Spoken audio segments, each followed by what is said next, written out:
मैंने बोर्ड कैसे रब किया। सबसे पहले हम पढ़ क्या रहे हैं, इफेक्ट्स ऑफ रिफ्रैक्शन के क्या क्या इफेक्ट्स होंगे। जो बच्चे नहीं आए उन्होंने वीडियो आई थिंक देख ली होगी। रिफ्रैक्शन के इफेक्ट में हम लोग एक इफेक्ट तो पढ़ चुके थे पिछले क्लास में, आज सेकेंड इफेक्ट है।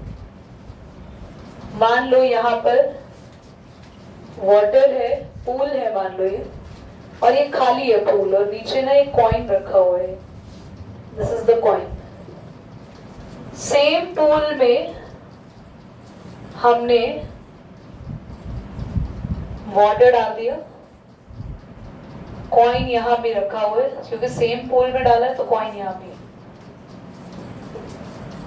फर्स्ट पूल के केस में क्या होगा, थोड़ी हाइट छोटी कर लेते हैं ताकि बनाने में आसानी हो डायग्राम।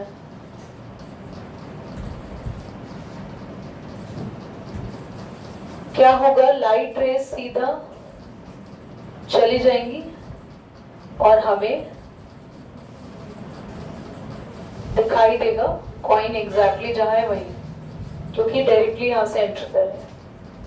सेकेंड केस में जैसे ही लाइट रे आने लगी,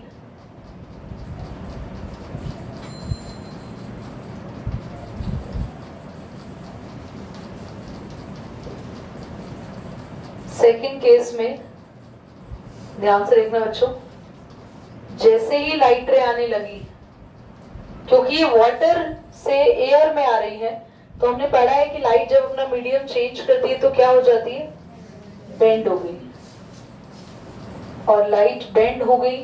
पर जब हम देखते हैं तो हम बिल्कुल सीधा, याद आया पिछली क्लास में, हम बिल्कुल सीधा उसको इमेजिन करेंगे, और हमारी जो रेज है, ये डॉटेड लाइन से बनाना, आप लोग जो रेज बनाएंगे ये वाली रेस, ये जो यहाँ हम बना रहे ना इमेजिन वाली, और हमें कॉइन यहाँ दिखेगा। तो एक्चुअली में कॉइन कहाँ था, ये था, ये क्या है एक्चुअल पोजीशन, पर हमें कहाँ दिख रहा है कॉइन, यहाँ पे। ये कैसी पोजीशन है, वर्चुअल इमेज बन रही है, वर्चुअल पोजीशन बन रही है। तो ये हमारी इमेजिनेशन होगी कि वो ऊपर है, पर वो एक्चुअली ऊपर नहीं होगा, वो नीचे होगा। इस केस में no change in visual image, मतलब इमेज जो दिख रही है हमें उसमें कोई चेंज नहीं आएगा, बिकॉज यहाँ कोई रिफ्रैक्शन नहीं हुआ। क्यों रिफ्रैक्शन नहीं हुआ, क्योंकि लाइट सीधा यहाँ भी एयर ही थी और बाहर भी कौन से मीडियम में गई है, यहाँ पे लाइट लिक्विड से इसमें एंटर करा लाइट ने। समझ में आ गया, जब मैंने स्पेस आपको छोड़ने को बोला था, ये डायग्राम डन।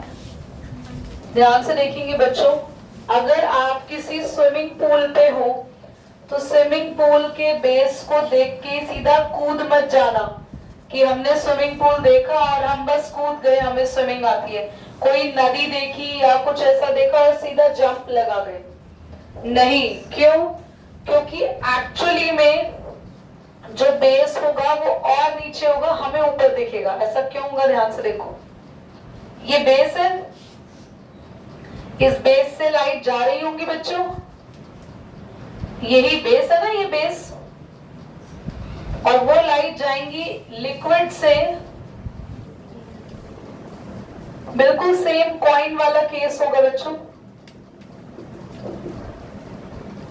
लाइट बेंड हो जाएंगी, बुक में हो सकता है डायग्राम थोड़ा चेंज बना रखा हो, बुक ना ऐसे भी बनाती है डायग्राम, ये इस तरीके से कि ये लाइट गई सीधी और बेंट हो गई, ऐसे थोड़ा दोनों डाउनवर्ड हो गई। पर मैं इसको बनाना प्रेफर नहीं करती, मुझे ये ज्यादा इजीली अंडरस्टूड लगता है कि समझ में आएगा बच्चों को। फिर आप ज्वाइन करो इसको, बिल्कुल सीधा स्ट्रेट ज्वाइन करना बच्चों। आपने ज्वाइन करा, आप देखो यहाँ आपको दिखेगा बेस, है ना, तो बेस एक्चुअली इस पोजीशन पे, पर आपको कहाँ दिख रहा है।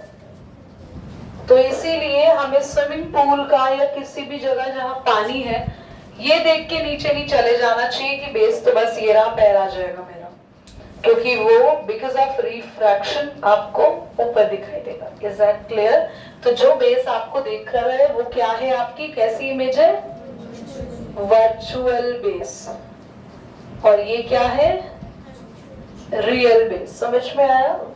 आगे बच्चों, कभी भी आपने कोई ग्लास स्लैब या कभी भी ग्लास के पीछे ऐसे पेपर लगाया है कहीं? ग्लास थिक मोटा, स्केल में देख लो, अच्छी क्वालिटी के स्केल में भी ऐसा होता है, जैसे यहाँ लिखा हुआ है तो ये ई ऐसे दिखेगा बड़ा।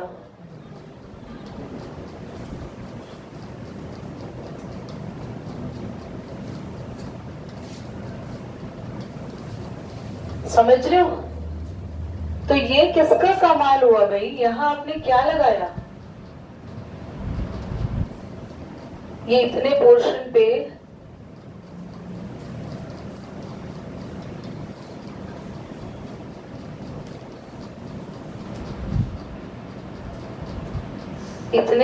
पे आपने क्या लगाई है, स्लैब। और जब हमने ग्लास स्लैब यहाँ रखा, हमें लेटर्स कैसे दिख गए, बड़े उभरे हुए, बिकॉज ऑफ डिफ्रैक्शन। ये दोनों डायग्राम आपको जल्दी से बनाने हैं और मार्क कर दो, आगे करेंगे।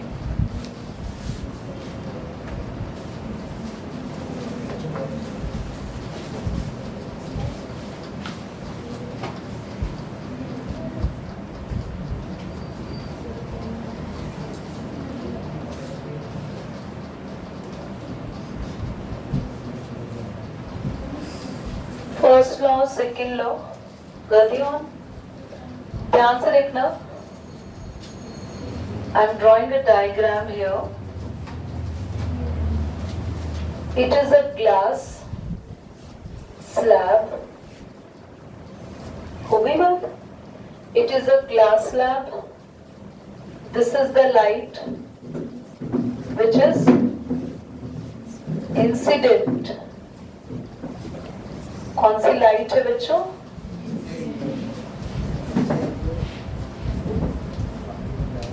Incident ray.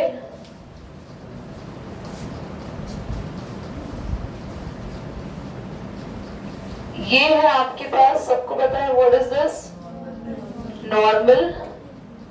और ये जो बेंट हो गई नॉर्मल की तरफ, ये कौन सी रे है, रिफ्रैक्टेड रे।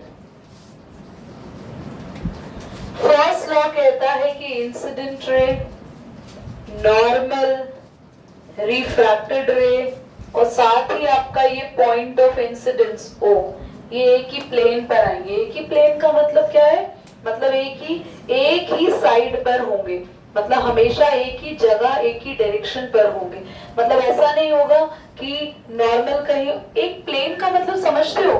प्लेन को कुछ मैं अच्छे से एक्सप्लेन करूं आपको। देखो, अगर मैं मान लो ये ले रही हूँ आपकी ग्लास स्लैब, ठीक है, ये ग्लास स्लैब बड़ी प्यारी सी बुक है, मैथ्स की आरती शर्मा है। तो अगर मैं ये ग्लास स्लैब ले रही हूँ, तो लाइट अगर यहाँ आ रही है इंसिडेंट रे इस प्लेन पे, है ना, तो रिफ्लेक्टेड भी इसी, मतलब ये एक्चुअली इसी प्लेन पे सारे काम होंगे, इसी पे। आप ध्यान से समझने की कोशिश करो कि आपको ना एक्चुअली में ये बताइए, जो दिख रहा है ग्लास स्लैब, ये ऐसा ग्लास स्लैब है, 3D glass slab, transparent glass slab. Incident ray इस प्लेन पे आ रही है, इस वाले प्लेन पे ऊपर, तो यहीं से रिफ्लेक्टेड रे निकलेगी, यहीं पे नॉर्मल आएगा, सब कुछ इसी एक प्लेन पर होगा, ठीक है। क्वेश्चन ये कह रहा है कि तीनों लाइन हमेशा एक साथ एक ही प्लेन पर रहती है। सेकेंड लॉ ने क्या बोला, जिसका नाम क्या है, स्नेल्स लॉ। स्नेल्स लॉ कह रहा है कि जो एंगल बना आपके पास I और जो एंगल बना आपके पास R, इनका साइन लो। साइन क्या है, ये आप लोग ना अभी ट्रिग्नोमेट्री में पढ़ोगे, sine, cos, tan, cot, cosec. ऐसे ही हमने इन एंगल्स का एक ट्रिग्नोमेट्रिक वैल्यू ले लिया, ध्यान से देख लो रोहित ने, हमने ले लिया साइन I अपॉन में, ये हमेशा एक कांस्टेंट के इक्वल होगा n, n is called the, n क्या है आपका, रिफ्रैक्टिव इंडेक्स। ये थोड़ा सा एक टॉपिक है जो पहली बार सुनने में ना अजीब लगता है कि हमें क्या ही पढ़ा रही है दीदी। मैं इतना समझा रही हूँ कि जब भी रिफ्रैक्शन होता है तो दो एंगल्स बनते हैं, एक एंगल ऑफ इंसिडेंस और एक एंगल ऑफ डिफ्रैक्शन। अगर इन एंगल का रेशो लेते हैं, डायरेक्टली एंगल का रेशो नहीं लेना, उन एंगल की कौन सी वैल्यू लेनी है, साइन वैल्यू। दीदी साइन वैल्यू तो हमें पता ही नहीं होती, क्वेश्चन में गिवन होगी, घबराना नहीं है। उनका रेशो लेते हैं तो रेशो से जो भी नंबर आता है उस नंबर को क्या बोलते हैं, रिफ्रैक्टिव इंडेक्स। किससे डिनोट करते हैं, एन से। और इस एन की कोई भी यूनिट नहीं होती, इट हैज नो यूनिट। साथ ही हम रिफ्रैक्शन में एक और बात जान ले कि एंगल आई कभी भी एंगल आर के बराबर नहीं होगा, पर रिफ्लेक्शन जब हमने पढ़ा था तो उसमें एंगल आई हमेशा किसके इक्वल था, एंगल आर। क्या क्लियर हो गया ये? प्लीज इसको नोट करें, मैं चेक करना एक बार। क्लास हमने रिफ्रैक्टिव इंडेक्स का फॉर्मूला क्या पढ़ा, sine i upon sine r. ध्यान से देखना, रिफ्रैक्टिव इंडेक्स को हम sine i upon sine r से भी कैलकुलेट कर सकते हैं। प्लीज देखो अच्छा, रिफ्रैक्टिव इंडेक्स को हम लोग हमेशा sine i upon sine r से कैलकुलेट नहीं करेंगे, हमारे पास और भी फॉर्मूला है। बोर्ड पे देखो क्लास, अगर आपके पास लाइट एंटर कर रही है, ये है मीडियम 1 से आ रही है मीडियम 2 में, और आपको रिफ्लेक्टिव इंडेक्स निकालना है। आपको एंगल्स पता ही नहीं है, ना तो आपको इंसिडेंट एंगल पता है, ना आपको रिफ्रैक्शन का एंगल पता है। जब एंगल नहीं पता तो हमारे पास एक और फॉर्मूला होता है, ध्यान से देखना। रिफ्रैक्टिव इंडेक्स, लाइट कहां से कहां जा रही है, 1 से 2 में, तो फॉर्मूला होता है speed of light in medium 1 upon में speed of light in medium 2। This is the formula, और इसको कहते हैं refractive index of medium 2 with respect to medium 1। दीदी ये आपने क्या बात कही, मैं समझ नहीं आ रही, दोबारा समझो। लाइट अगर मीडियम 1 से मीडियम 2 में जा रही है, लाइट जहां से जाती है दूसरे मीडियम में जब एंटर करती है, तो जहां से वो आ रही है वो स्पीड ऊपर, और जहां जा रही है वो स्पीड नीचे। ये मैंने आपको लिखना सिखाया। फिर जहां से आ रही है वो आगे नंबर, जहां जा रही है वो। पर इसको कहते क्या है साइंस के लैंग्वेज में, इसका मतलब है कि हमने रिफ्रैक्टिव इंडेक्स निकाला 2 का विद रिस्पेक्ट टू 1। पर अगर मैं बच्चों ऐसा लिखूं तो इसका मतलब लाइट कहाँ है, कौन से मीडियम में है, 2 में, और 2 से कहाँ जा रही है। अगर मैं बात करूं यहाँ पे लाइट यहाँ है और यहाँ से कहाँ जा रही है, आगे। समझ में आ रहा है? अगर लाइट 2 से कहाँ जा रही है, 1 में, तो इसको ऐसे लिखेंगे, और उसमें किसकी स्पीड ऊपर रखेंगे बच्चों, speed of light medium upon में, हाँ, स्पीड ऑफ लाइट मीडियम, और इसे क्या बोलेंगे, जल्दी बोलो, refractive index of medium 1 with respect to 2। समझ आया? तो लाइट जहां से एंटर करती है और जहां जाती है, तो आपको दोनों की स्पीड पता है, दोनों का रेशो निकालना, उससे भी कैलकुलेट कर सकते हैं आप रिफ्रैक्टिव इंडेक्स। ये तो आपको नोट करना है, पर एक मिनट रुक जाओ। 2 टाइप्स के रिफ्रैक्टिव इंडेक्स होते हैं, मैंने अभी लिखवाया आपको नोटबुक में। एक आपके पास है, पहले मैंने एब्सोल्यूट लिखवाया है, हाँ, पहले रिलेटिव लिखा है,